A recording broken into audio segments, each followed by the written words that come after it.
Hi hello welcome to our channel. నేను మీ సిరి. ఈరోజు మనం చెప్పుకోబోయే కథ ప్రియా నీదాన్ని పార్ట్ 169. ఇక కథలోకి వెళ్ళిపోదాం.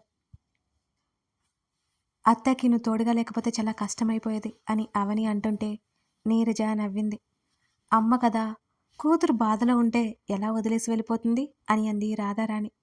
అవని దూరంగా జరిగి కళ్ళ తుడుచుకుంది.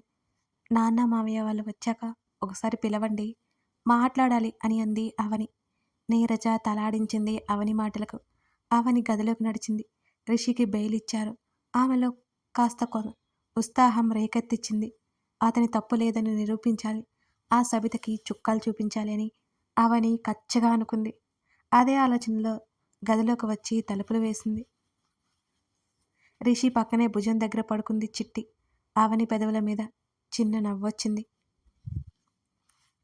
అతనికి మరో పక్కన చేరి వాలుగా కూర్చున్న అతని భుజం దగ్గర తల పెట్టుకుని అతని ఛాతీ మీద చేయి వేసి అతనిలో ముఖం దాచుకుంది. అతని చేతిని తన చుట్టూ వేయించుకుని అతను తన పక్కనే ఉన్నాడు, అది కల కాదు నిజమని ఆ సంతోషంలో ఆమె మౌనం వహించింది. ఇద్దరూ మాట్లాడలేదు. చిట్టి ఒక్కసారిగా పైకి రిషి గుండెల మీద ఎక్కి అతని ముఖం దగ్గర తలతో రాస్తోంది. వీడు నాకు కాంపిటీషన్ లాగా తయారయ్యాడు అని చిట్టిని చేత్తో నిమురుతూ అంది అవని. అరిచి అరిచి మళ్ళీ వెళ్ళి పక్కన పడుకుంది. మళ్ళీ వెళ్ళొద్దు అంటోంది నిన్ను. ఆమె గొంతు వణికింది ఈసారి. వెళ్ళను. అతని స్వరం ఖచ్చితంగా ఉంది. టైం చూసింది. 7 గంటలైంది. ఒకసారి రాకేష్కి కాల్ చేయాలనుకుంది. ఆమె చప్పున గుర్తొచ్చి లేవబోతుంటే ఆమె చుట్టూ చెయ్యేసి అతని చేతిని బిగించాడు. తల ఎత్తి అతని వైపు చూసింది అవని. వెళ్ళొద్దు అన్నట్టు అతని కనులు చెబుతున్నాయి ఆమెకి. Phone call. అవని ఏదో చెప్తుంటే ఆమెను మరింతగా దగ్గరికి పొదువుకున్నాడు రిషి. ఆవలిస్తూ అక్కడి నుంచి తోకౌపుకుంటూ మంచం దిగి తన బెడ్ దగ్గరికి వెళ్ళి కునుకు తీయడానికి ఉపక్రమించాడు చిట్టి. ఆమెను గాఢంగా కౌగిలించుకొని అలాగే ఉండిపోయాడు రిషి. వారి ఎడబాటులో ఆమె బాధ మాత్రం పైకి కనబడుతోంది. అతని లోపల వేదన అతనికి మాత్రమే తెలుసు. ఎందుకో అతనికి బయట పెట్టాలి అనిపించదు. అతను అనుకోడు కూడా. ఆమె తన లైఫ్లోకి వచ్చాకే కదా ఏవో కొత్త ఆశలు అతనిలో వచ్చాయి. తనకంటే ప్రాణం అయిపోయింది. ఆమెకు దూరం అతన్ని పిచ్చివాణ్ణి చేస్తుంది. చిత్రంగా ఆమె కోసమే బ్రతకాలనిపిస్తోంది. ఆమె తల మీద ముద్దు పెట్టుకుని ఆమె తలకి చంపానించి కళ్ళు మూసుకున్నాడు. నిద్ర రావడం లేదా? అతని ఛాతీ మీద నెమ్మదిగా తడుపుతున్న అవనిని చూస్తూ అడిగాడు. పడుకుంటే ఇదంతా కలైపోతుందేమోనని నాకు భయంగా ఉంది. అవని సమాధానానికి ఒక క్షణకాలం విస్మయంగా చూశాడు. ఆమె గడ్డం పట్టి తల పైకెత్తాడు. అతను పూర్తిగా వెనక్కి జారగిలపడ్డాడు. ఆమె పెదవుల మీద ముద్దు పెట్టుకున్నాడు. చేతిని అతని చెంప మీదకి చేర్చి ఆమెలో ఉన్న భయాన్ని కాసేపు మర్చిపోయింది అవని. నెమ్మదిగా దూరం జరిగి ఆమె కళ్ళల్లోకి చూశాడు రిషి. నేను వెళ్ళనిక అని అన్నాడు. ఆమె కంట్లో నుంచి నీళ్లు, ఆమె పెదవుల మీద చిరునవ్వు ఒకేసారి మెరిశాయి. అవని నిద్రలోకి జారుకుంది. ఆమె ముందు 2 రోజులు సరిగ్గా కునుకు చేరలేదు ఆమె కనులని. అందుకే అవి అంత తొందరపడ్డాయి కాబోలు నిద్రపోవడానికి. మధ్యరాత్రి మెలకువ వచ్చి చేత్తోనే రిషి కోసం తడిమింది. ఆమె చేతికి అతని జాడ తగలలేదు. ఒక్కసారిగా ఉలిక్కిపడి కళ్ళు తెరిచి లేచి కూర్చుంది అవని. అతను రావడం ఇదంతా కల కాదు కదా. తన ఆలోచనకే తనకే గుండె అదిరిపోతుంటే అదురుతున్న గుండె మీద అరచేతి నుంచి కళ్ళతోనే చుట్టూ చూసింది అవని. చిట్టి ఓవైపు ముడుచుకుని నిద్రపోతుంటే కిటికీ దగ్గర కనిపించాడు రిషి. అతను కనిపించగానే ఆగిపోయిన ఊపిరి మళ్ళీ అందినట్టే ఫీల్ అయింది అవని. గబుక్కున మంచం దిగి అతని దగ్గరికి పరుగులాంటి నడకతో వెళ్ళింది అవని. గబుక్కున అతన్ని పక్క నుండి కౌగిలించుకుంది ఆమె. ఆమె స్పర్శ తాకడంతో తల తిప్పి చూశాడు. ఆమె కాసేపటికి తన భయాన్ని పోగొట్టుకుంది. ఆమె భయమేంటో అతనికి అర్థమైంది. నిద్రపట్టలేదా? అతన్ని అడుగుతూనే తల తిప్పి గోడ గడియారం వంక చూసింది. సమయం 2 గంటలు చూపిస్తోంది. లేదు, పట్టలేదు అంటూనే ఆమె చుట్టూ చేయేసి తన ముందుకు తెచ్చుకున్నాడు రిషి. అది ఎందుకో ఆమెకి తెలుసు కాబట్టి అడగలేదు. పూర్తిగా కిటికీ వీపు పెట్టి అతని వైపు చూస్తుంటే అతను బయటకు చూస్తున్నాడు. బెయిల్ ఎలా? అవని అడిగింది. నా తప్పు ఉందని అక్కడ పూర్తిగా నిరూపించబడలేదు. ఇక ఎందుకు ఇవ్వరు అని అన్నాడు రిషి. నాకు తెలిసి ఆ అమ్మాయి వెనుక ఎవరో ఉన్నారేమో. లేకపోతే ఆమెకంత ధైర్యం ఎక్కడి నుంచి వచ్చింది అని ఆలోచనగా అంది అవని. అదే చూస్తున్నా అంటూ ఆమె వైపు చూపు తిప్పి వెళ్ళి పడుకో అన్నాడు రిషి. సున్నితంగా ఆమె చెంప మీద చేతిని మోపి. నాకు కూడా నిద్ర రావడం లేదు. వస్తుంది. ఊహు లేదు. నువ్వు లేచేసరికి గుడ్ న్యూస్ వింటావు. ప్రశాంతంగా పడుకో ఆమె కళ్ళలోకి చూస్తూ చెప్పాడు రిషి. నువ్వు కూడా రా. మళ్ళీ నేను పడుకుంటే నువ్వు వెళ్ళిపోతావు అంది అవని. నేనెక్కడికి వెళ్ళను అంటూనే కిటికీ తలుపులు మూసివేశాడు రిషి. అవని కొంచెం కూడా కదలలేదు. ఆమెని 2 చేతుల్లోకి తీసుకోగానే అతని వైపే చూస్తూ అతని మెడ చుట్టూ చేతులు వేసింది. ఆమెని మంచం మీద చేర్చగానే అతని చొక్కా పట్టుకుని మీదకు లాక్కుంది అవని. తన గుండెల్లో అతని తలని దాచేసుకుని నిశ్చింతగా ఫీలైపోయింది. దూరం చేరలేనంత దగ్గరతనం ఉంది ఇద్దరి మధ్య, వారి మనసుల మధ్య కూడా. నెమ్మదిగా అతని జుట్టులోకి వేళ్లు పోనిచ్చి పడుకున్నావా అని అడిగింది కాసేపటికి. లేదు అన్నాడతను. ఇది చీకటైనా నాకు నచ్చింది అంది మరింతగా అతన్ని చుట్టూ చేతులు బిగించి.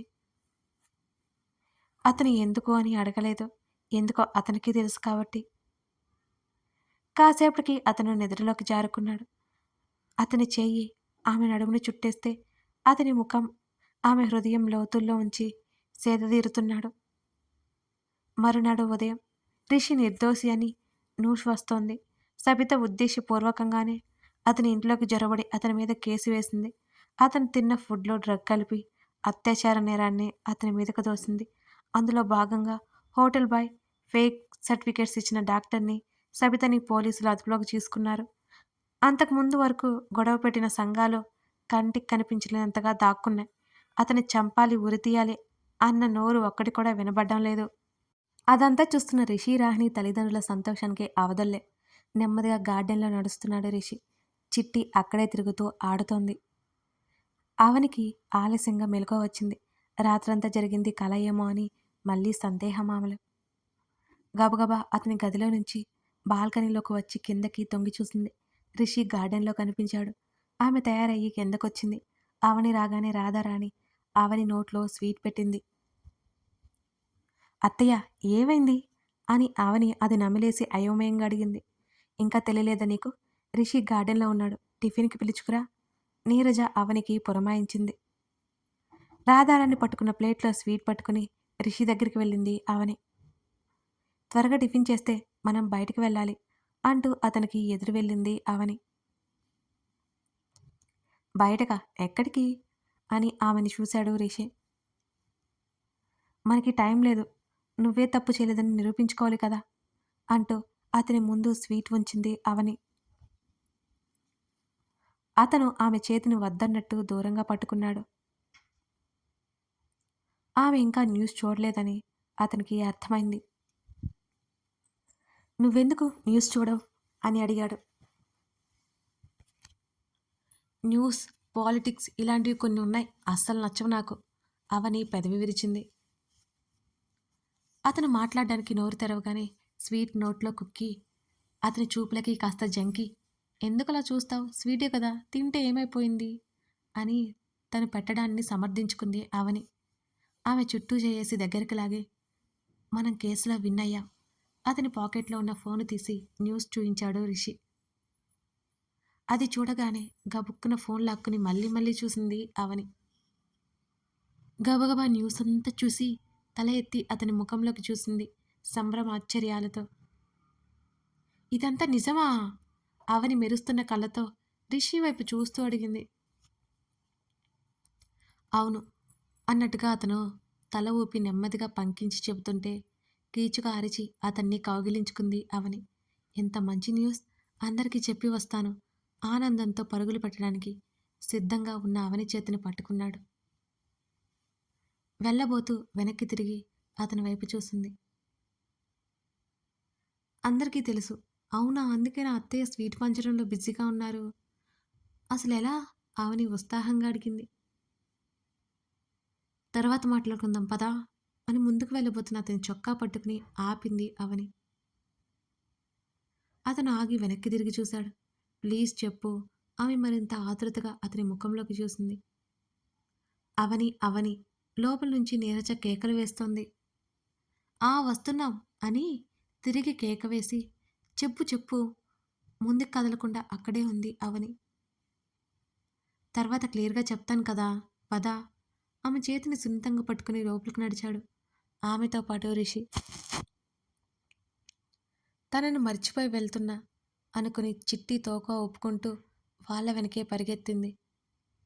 రాధారాణి కొడుక్కి కొసరి కొసరి వడ్డిస్తుంటే మిగతా వాళ్ళందరూ చిన్నగా నవ్వుకున్నారు. ఇక ఎవరు ఆ విషయం గురించి మాట్లాడలేదు. టిఫిన్‌లు అయిపోయిన తర్వాత నీరజ్ దంపతులిద్దరూ వెళ్ళడానికి సిద్ధమయ్యారు. అవని ఉండమన్నా ఇక వెళ్ళాలి తప్పదని చెప్పి అవనిని దగ్గరికి తీసుకుని కళ్ళారా చూసుకుని వాళ్ళు వెళ్ళిపోయారు. చిట్టిని రాధారానికి అప్పగించి బయటకు నడిచారు. ప్రెస్ మీట్ ఉంది అని అన్నాడు అతను. అవసరమా? లేదు, నాకు అస్సలు ఇంట్రెస్ట్ లేదు. దానికి డాడీ అటెండ్ అవుతారు. రాహిణి ఫౌండేషన్ వైపుకి కారు మళ్లించాడు రిషి. వీళ్ళు అక్కడికి వెళ్ళేసరికి ఆల్రెడీ పనులు జరుగుతున్నాయి.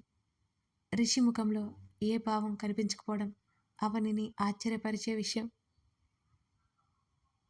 అవని లోపలికి వచ్చింది. రిషి బయటే ఉన్నాడు. వర్కర్స్‌తో మాట్లాడుతూ ఉన్నాడు అతను. పేషెంట్స్ తరపున ఉన్నవాళ్ళు అందరినీ హాల్లోకి పిలిపించింది అవని. స్టాఫ్‌తో సహా అందరూ వచ్చి ఉన్నారు. ఇక్కడి నుండి వెళ్ళిపోతాము అన్న వాళ్ళందరూ ఇప్పుడు వెళ్ళిపోవచ్చు అని వినోద్ ఇలాంటి నీతిమాలిన చోట ఉండము అని నిన్న వెళ్ళిపోతామని గొడవ చేశారు కదా! అందరినీ పంపించేయి అని అక్కడ మేనేజర్‌కి చెప్పింది అవని. అక్కడున్న కొందరు ముఖముఖాలు చూసుకుని కంగారు పడిపోయారు. దేవాలయం లాంటి ఈ ఫౌండేషన్‌ని, నా భర్తని అవమానించిన ఎవరూ ఇక్కడ వద్దు. ఎన్ని అంటున్నా మిమ్మల్ని పెట్టి పోషించడానికి నేనేం దేవతని కాదు. మదర్ తెరిసాని అంతకంటే కాదు. వినోద్, ఆ పని చూసి బెడ్స్ ఖాళీ చేయించండి అని అక్కడ అవని గొంతు కంగుమంది. అక్కడ ఏ ఒక్కరూ మాట్లాడలేదు. మొత్తం అంతా నిశ్శబ్దంగా ఉంది. వెళ్ళండి, పని చూసుకోండి ఆమె చెప్పేసి అక్కడి నుంచి తమ ఆఫీస్ రూమ్ వైపుకి వెళ్ళింది. అప్పటికే కొందరు బ్రతిమాలుతుంటే కరాఖండిగా వెళ్ళిపోమని చెప్పింది అవని. ఎదురుగా ఉన్న రాహిణి ఫోటో చూస్తూ కుర్చీలో వెనక్కి వాలింది ఆమె. తన రిషిని ఏమైనా అంటే తను సహించలేదు. నిజానిజాలు తెలుసుకోకుండా ఈ మనుషులన్న మాటలు తను మరిచిపోనేలేదు. ప్రాణ భయంతో తమ దగ్గరికి వచ్చిన వాళ్ళు అతన్ని దోషిని చేసి మాట్లాడారు. అతను చెడ్డవాడైంటే రూపాయి ఆశించకుండా కోట్లు ఖర్చు పెట్టి ఫౌండేషన్ ఎందుకు రన్ చేస్తాడు? ఆ మాత్రం బుద్ధి లేదా ఈ జనాలకి? అవనిలో ఆవేశం, కోపం, అవమాన భారం ఒక్కసారిగా పొంగి పొర్లే. ఆమెకి ఎవరైనా సరే అతని తర్వాతనే. చివరికి తనైనా తనకి అతని తర్వాతనే. టేబుల్ మీద చెంపానించి కళ్ళు మూసుకుంది అవని. మరో అరగంట తర్వాత రిషి గదిలోకి రావడం తెలుస్తూనే ఉన్నా ఆమె కళ్ళు తెరవనే లేదు. ఆమె తల మీద అతని స్పర్శ తాకగానే నెమ్మదిగా లేచి కూర్చుంది. ఆ వెనకే వచ్చిన మేనేజర్కి అతనికి మధ్య మాటలు జరుగుతుంటే అక్కడి నుంచి లేచి కిటికీ దగ్గర నిల్చుంది. మూసివేసిన కిటికీ తెరిచి దూరంగా ఉన్న రాహిణి సమాధి వైపు చూస్తోంది. చూసావా ఎంత పెద్ద ప్రమాదం దొరికిపోయిందో? రాహిణికి చెప్తోంది అవని. అటువైపు నుంచి చల్లటి గాలి వస్తుంటే నాకు తెలుసు నువ్వెప్పుడు మాకు తోడుగానే ఉంటావు అని మనసులోనే అనుకుంది అవని. వినోద్ వెళ్ళిపోయిన తర్వాత ఇక వెళ్దామా? ర్యాక్లో ఉన్న ఫైల్ సరిచేస్తూ చెప్పాడు రిషి. అవని చిన్నగా పలికింది. వెనక్కి తిరగగానే అతను వెనకే కనిపించాడు. ఏమైంది? డల్గా అయిపోయిన ఆమెని చూస్తూ అన్నాడు రిషి. ఏం లేదు అంది అవని. చెప్పు అని అన్నాడు. నిజంగానే ఏం లేదు, ఇంటికి వెళ్ళిపోదాం అని ఆమె అంటుంటే నాకు ఆఫీస్లో చిన్న పని ఉంది. చూసావు కదా, షేర్స్ పడిపోయాయి. బోర్డు మెంబర్స్తో ఒక చిన్న మీటింగ్ ఉంది. ఆమె భుజం చుట్టూ చేయి వేసి వెళ్ళాలి అన్నట్టు ఆమె కళ్ళల్లోకి చూశాడు రిషి. అదేంటి? పార్ట్నర్స్ గురించి నాకెప్పుడు చెప్పలేదు అని అంది అవని. 10% షేర్స్ వాళ్ళవి, మిగతా 90 మనవి అని అన్నాడు అతను. ప్రాబ్లం అవుతుందా? అదేం లేదు, క్యాజువల్ మీటింగ్ అంతే. ఎగైనెస్ట్‌గా ఎవరూ లేరెక్కడా అని చెప్పి, "నువ్వు ఇంటికెళ్ళిపో" అని అన్నాడు. "ఊహూ, నేను వస్తాను పద" ఆమె అనడంతో ఆ రూమ్ లాక్ చేసి ఇద్దరూ అక్కడి నుంచి కిందకి వచ్చేశారు. వినోద్ అక్కడే ఉంటే, "ఏమైంది వినోద్" అని అడిగింది అవని. "మేడం బ్రతిమాలుతున్నారు" వినోద్ నెమ్మదిగా అన్నాడు. అప్పటికి కొంతమంది వాళ్ళని చుట్టుముట్టారు. "తప్పైపోయిందమ్మా, క్షమించండమ్మా. మా వాళ్ళకేమవుతుందో అనే భయంతో ఏదేదో మాట్లాడాం. క్షమించండమ్మా" అని చేతులెత్తి వేడుకుంటున్నారు. కటిక దరిద్రంలో ఉన్న కొందరు పేషెంట్స్‌కి పౌష్టికాహారం సదుపాయం కూడా అందిస్తున్నారు. అప్పటి వరకు నలుగురు వ్యక్తులు బాగై మృత్యువుని ఓడించి ఇంటికి వెళ్ళిపోయారు. మరో ముగ్గురు తలరాత బాగోలేక అర్ధాంతరంగా జీవితాన్ని ముగించుకుని నిర్జీవంగా వెళ్ళిపోయారు. చేతనైనంది చేస్తున్నాడతను. తన వ్యక్తిని కోల్పోతే ఆ బాధ అతని కంటే బాగా ఎవరికి తెలుసు? అక్కడ ఏం జరుగుతుందో అర్థం కానట్టు చూశాడు రిషి. ఏమైంది? అతని స్వరం ఎప్పటిలా గంభీరంగా ఉంది. వీళ్ళకిక్కడ ఉండడం ఇష్టం లేదు. నువ్వు తప్పు చేసి జైలుకి వెళ్ళావు కదా! నీ వల్ల వీళ్ళకి ప్రాణహాని కలుగుతుందా అని అసలే బాగోలేకుండా బెడ్ మీద పడి ఉన్నారు కదా! వాళ్ళ అవయవాల్ని మనం ఎక్కడ అమ్మేసుకుంటామేమోనని, అమ్మేసుకుని సొమ్ము చేసుకుంటామేమోనని వీళ్ళ భయం. అందుకే నీ గురించి ఒక తప్పుడు న్యూస్ రాగానే హంగామా చేసి వెళ్ళడానికి తయారైపోయారు. ఈరోజు నువ్వు నిర్దోషివని తెలియగానే కాళ్ళ వేళ్ళ పడుతున్నారు. అవని స్వరం మరింత గంభీరంగా, ఆ గంభీరతతో పాటు కాస్త వెటకారం, కాస్త కోపం జోడించబడి ఉంది. వారు క్షమాపణలడిగారు రిషిని. మనిషి వ్యక్తిత్వమే అంత. ఎంత స్వలాభం కోసం చూస్తాడో, తమ దాకా వస్తే అంత భయంతో వదిలేసి పారిపోతాడు. అవనికి ఏదో కళ్ళతో చెప్పి, మాట్లాడి క్లియర్ చేసిరా. అవనికి పైకే చెప్పి బయటికి వెళ్ళిపోయాడు. ఆమె నిర్ణయాన్ని అందరిలో అతను కాదు అనలేదు. అలాగని అక్కడి వాళ్ళే బ్రతిమాలుతుంటే అతను ఊరుకోనిలేడు. కొందరికి ప్రాణాలు నిలబెట్టడానికి ఆ ఫౌండేషన్ ఉంది. వాళ్ళేదో చేశారని అక్కడ మనుషుల్ని వెళ్ళగొట్టలేడు కదా! వాళ్ళని అడిగి కడిగేయాలనిపిస్తోంది అవనికి. కానీ నిస్సహాయులు కదా! వాళ్ళని ఏమన్నా ఉపయోగం లేదని కూడా ఆమెకు అనిపించింది. వినోద్, పశ్చాత్తాపానికి మించిన శిక్ష లేదంటారు కదా! ఇప్పుడు అదే అనుకుందాం. మిగతా వాళ్ళతో మనకెందుకు? పేషెంట్‌ను జాగ్రత్తగా చూసుకోండి అని కొంచెం మాట్లాడాలి, బయటికి రా అని చెప్పేసి అవని బయటికి నడిచింది. అవని అక్కడ స్థానం ఇచ్చినందుకు వారి ముఖాల్లో కొత్త ఆశ చిగురించింది. వినోద్ బయటకొచ్చాడు. రిషి కార్‌కి ఆనుకొని నిలబడి సరిచేస్తున్న రాహిణి ఫౌండేషన్ బోర్డ్‌ని చూస్తున్నాడు. వినోద్, పేషెంట్ తరపున ఒక్కరే ఉండొచ్చు అని చెప్పాం కదా! ఎందుకు ఒక పేషెంట్ ఇద్దరు ముగ్గురు వస్తున్నారు అని అడిగింది అవని. వినట్లేదు మేడం, చూడ్డానికని వచ్చి ఇక్కడే ఉండిపోతున్నారు అని అన్నాడు వినోద్. ఇప్పటి నుంచి ఒక్కరినే అలో చేయండి. పేషెంట్‌కి మనమే ఫుడ్ ప్రొవైడ్ చేద్దాం. ఎక్కువ మంది రావడానికి ఇదేమైనా పెళ్ళా? పేరంటమా? మిగతా వాళ్ళ వల్ల పేషెంట్స్‌కి డిస్టర్బెన్స్ కలుగుతుంది. అంతకు మించి ఉపయోగం లేదు. అంతేకాదు, పేషెంట్ బంధువులైనా ఎప్పుడు పడితే అప్పుడు చూడ్డానికి వీల్లేదు. వారంలో ఒకరోజు చొప్పున సెట్ చేయండి. మిగతా టైంలో బయట వాళ్ళు రాకూడదు. నిన్న ఎవరో లోపలికొచ్చి చూసావు కదా! ఎంత రచ్చ చేశారో అవని చెబుతుంటే, ఓకే మేడం, ఇప్పటి నుంచి మీరు చెప్పింది ఫాలో అవుతాను అని అన్నాడు వినోద్. ఆలోచన అతనిదైన ఆచరణ ఆమెదే అవుతుంది. ఆమె నిర్ణయానికి తమ బాస్ ప్రతిసారి ఏకీభవించడం వినోద్కి ఆశ్చర్యం కలిగించే విషయం. చిన్న చిన్న విషయాలను కూడా చెప్పి చిన్న చిన్న డిస్టర్బెన్స్ కూడా క్లియర్ చేస్తుంది అవని.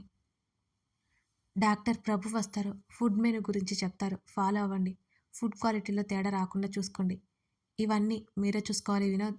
ప్రతి చోట జరిగేలా క్వాలిటీ లేని ఫుడ్ పెట్టి డబ్బు ఎస్కేప్ చేసేవాళ్ళు ఇక్కడ ఉండకుండా చూసుకోండి అని మరింత గట్టిగా చెప్పి రిషితో పాటు ఆఫీస్కి బయలుదేరింది అవని. ఆమె మాట్లాడిన టాపిక్స్ గురించి అతను ఏమాత్రం అభ్యంతరం చెప్పలేదు.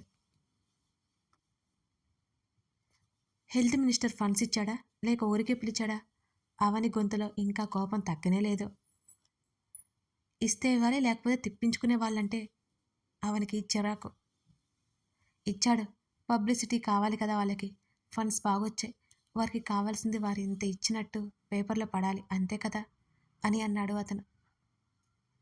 రిషి భుజం మీద వాలి అతని చేతిని చుట్టేసి కళ్ళు మూసుకుంది అవని. ఎందుకో చాలా చిరాగ్గా కోపంగా అనిపిస్తుంది. ప్రశాంతంగా ఉండడానికే ప్రయత్నిస్తోంది ఆమె. కథ కొనసాగుతోంది. కథ నచ్చితే లైక్ చేసి కామెంట్ చేయండి. మీ లైక్, మీ సబ్స్క్రిప్షన్, కామెంట్స్ మనకి చాలా చాలా అవసరం. సిరి డైరీస్ అనే స్టోరీ ఉంది మనకి. అందులో లీలావతి అనే స్టోరీ రన్ అవుతుంది. Boss and PA cute love story. అసలు మర్చిపోకండి.